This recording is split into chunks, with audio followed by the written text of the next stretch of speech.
copo maravilhoso, lindo, perfeito. Eu vou colocar ele na minha linda boca. Dá um beijinho. Então, assim, você pega, dá uma massadinha assim, assim. Ó, tá vendo que ficou totalmente achatado.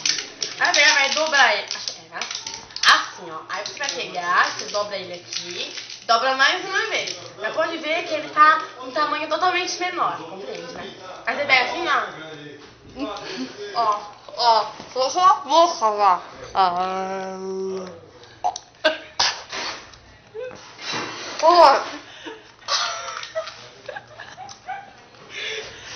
Problemas técnicos.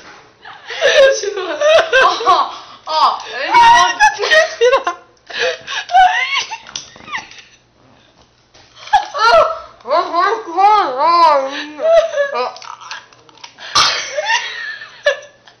É isso aí. Aí, ó. Você pode abrir o copo e colocar Coca-Cola aqui, assim, ó.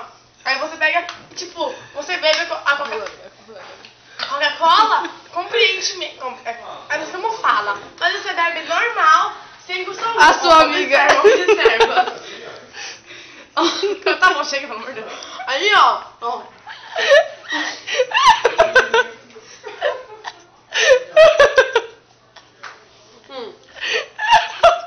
Que nojo!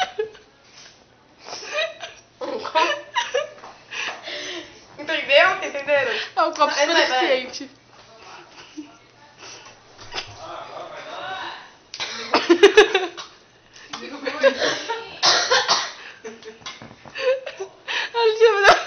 E é isso aí.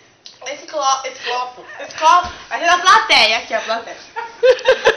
E ela pode fazer o mesmo que eu fiz com esse. Então é isso aí, beijinho e bye bye.